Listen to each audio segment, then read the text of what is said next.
What's up guys, it's Joseph, and I've installed and removed my buffer tube on my radian lower a couple times now using this PWS end plate and castle nut. And if we zoom in, you can see that the little nub that locks into the grooves in the castle nut has worn pretty flat. And so this time when I install it, I'm going to use some Vibratite and see how long that lasts. Using the Vibratite is a recommendation from the School of the American Rifle channel, so I'm going to try that out. And that's kind of just testing, because the real thing you should do is just get a new end plate.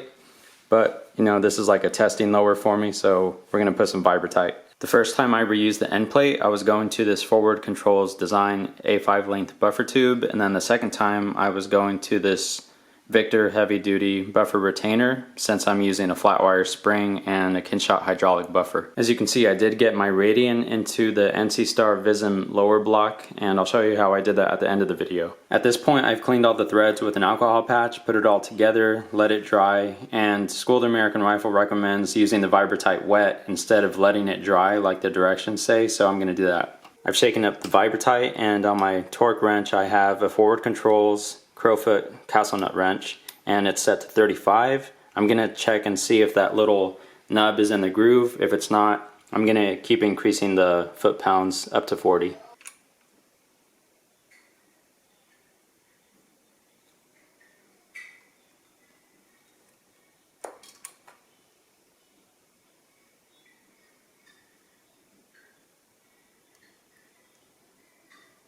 Okay, I think that should be enough.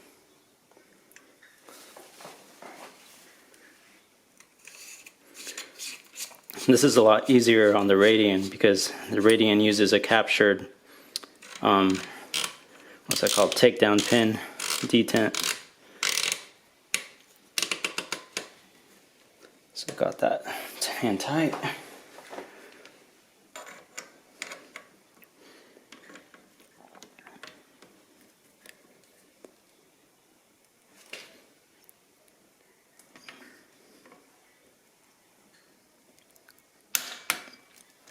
That's a click at 35. I'm going to check the underside.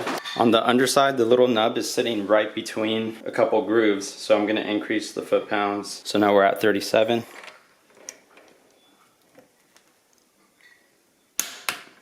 So what I'm checking is if that nub is sitting inside of a groove instead of sitting on top of one of the plateaus. Got it set to 39 foot-pounds now.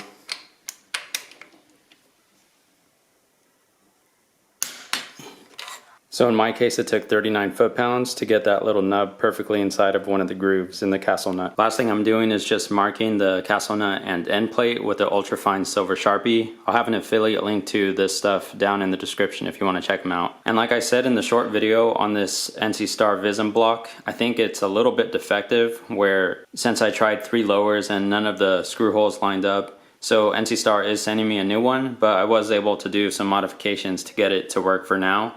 So as you see, I grinded down the pistol grip tang on my radian, and then I made the hole in the bottom slightly larger. I grinded away about 1 millimeter on the radian lower, and then I found these side cutting drill bits on Amazon, and these helped me make the grip screw hole a little bit longer in order to get the grip screw to line up. Alright guys, that's about it for this one. Any comments or questions, leave those down below, like, sub, and share, and I'll talk to you guys next time.